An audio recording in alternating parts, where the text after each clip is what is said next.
Bonjour à toutes et à tous, bienvenue sur les ondes du Corbeau News Centrafrique, le CNC, votre source d'information libre et incisive.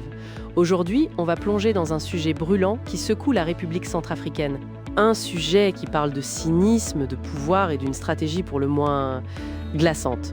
Je suis Adèle Kanzoro et pour décortiquer cet article percutant, j'ai le plaisir d'accueillir en studio notre excellente journaliste, Clarisse Betty. Bonjour Clarisse.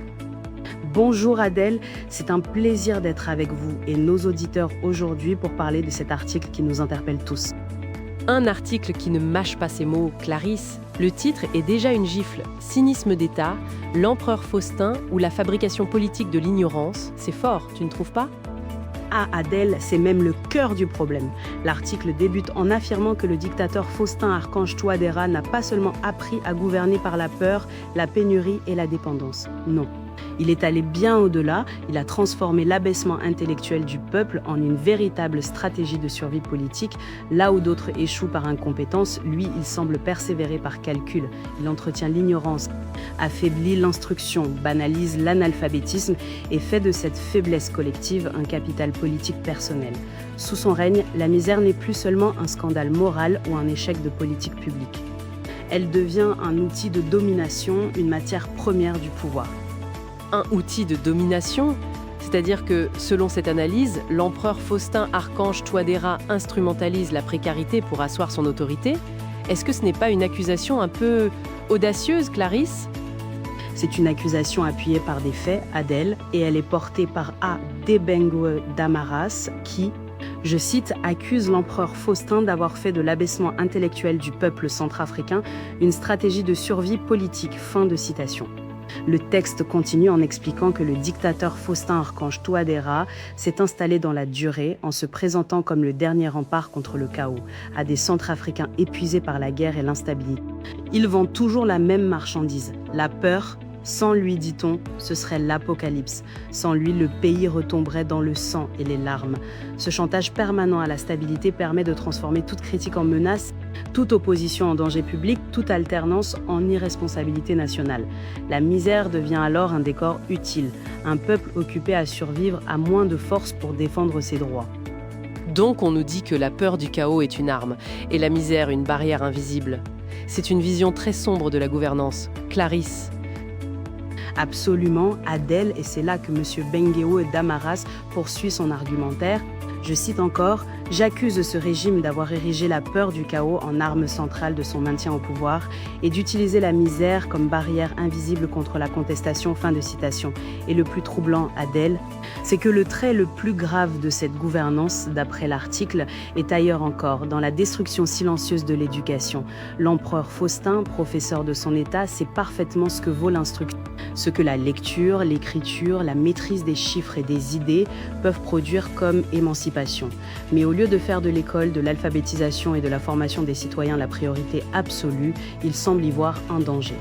Le danger de produire des esprits lucides, capables de déchiffrer ses mensonges, de dégonfler ses promesses et de refuser sa mise en scène. Maintenir le peuple dans le sous-savoir, dans la non-instruction et dans un analphabétisme fonctionnel, ce n'est pas seulement tolérer un retard, c'est organiser la vulnérabilité d'une société plus facile à manipuler.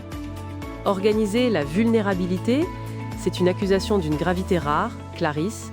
On parle d'un ancien professeur qui, au lieu d'élever son peuple par le savoir, choisirait de le maintenir dans l'ignorance pour mieux le diriger. C'est la conclusion qui ressort. Adèle et M. Bengueo d'Amaras, alarmé, s'exclame. Je cite, « J'accuse l'empereur Faustin de prospérer sur la faiblesse éducative du pays et de maintenir volontairement le peuple dans le sous-savoir pour en faire une société aisément manipulable. » Fin de citation. Le paradoxe devient plus glaçant encore lorsqu'on se souvient que cet homme a longtemps enseigné à l'université. Il connaît intimement la société centrafricaine, ses peurs, ses attentes, ses fragilités. Ce savoir aurait dû l'amener à faire de l'éducation et de la conscience citoyenne le socle de la reconstruction nationale. Il a choisi l'inverse, capitaliser sur l'ignorance au lieu de la combattre. Au lieu d'éclairer, il brouille.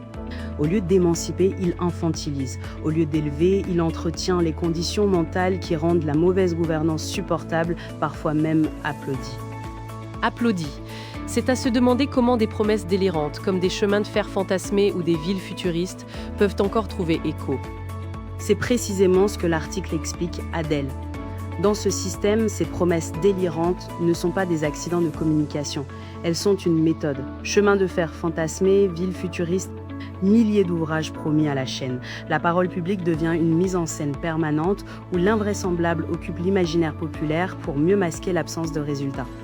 Plus le peuple manque d'instruction et d'accès à une information indépendante, plus le mensonge circule sans coup politique immédiat. La faim empêche d'étudier les dossiers, la précarité empêche de prendre du recul, l'ignorance organisée empêche de distinguer la politique publique sérieuse de la pure illusion verbale. Et cette même logique, Adèle, se retrouve dans l'administration. Le paiement d'un salaire, une promotion, une nomination ou une régularisation administrative, tout ce qui devrait relever de règles impersonnelles et transparentes est transformé en geste personnel du chef. Le fonctionnaire n'est plus titulaire de droits garantis par la loi. Il devient bénéficiaire d'une grâce royale. Ainsi se construit une mécanique de domestication. La pauvreté matérielle nourrit la dépendance psychologique et la dépendance psychologique nourrit la servilité politique. La servilité politique ? C'est un cercle vicieux qu'il semble vouloir instaurer. L'empereur Faustin, selon cette analyse, gouverne non seulement contre le développement, mais aussi contre toute élévation du peuple. C'est tout à fait ça, Adèle. Il faut que le peuple accepte que l'eau potable soit un luxe, que l'électricité soit une chance rare, qu'une école rénovée soit un miracle, qu'une route de quelques kilomètres relève presque du messianisme politique. Il faut surtout que les Centrafricains cessent de croire qu'ils méritent davantage. Car le jour où un peuple recommence à rêver sérieusement d'instruction massive, de justice, d'administration impartiale, de compétences et d'alternance pacifique, le règne du cynisme commence à vaciller.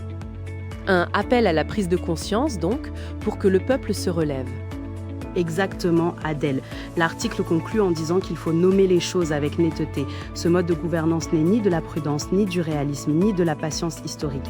C'est un cynisme d'État, un pouvoir qui exploite la misère, instrumentalise la peur, entretient la dépendance et trouve dans l'ignorance du peuple une assurance vie politique. Le dictateur Faustin Archange Touadéra se comporte comme un souverain qui voudrait régner sans fin sur un peuple maintenu à genoux, matériellement appauvri et intellectuellement désarmé.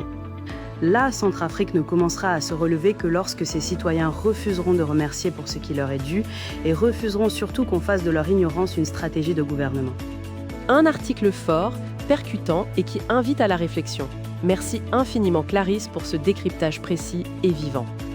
Merci à toi Adèle. C'est un article que nous devons à Adé Benguewe Damaras.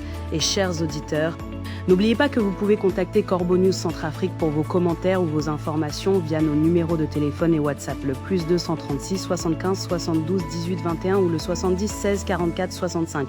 Merci de nous avoir écoutés et à très bientôt sur le CNC.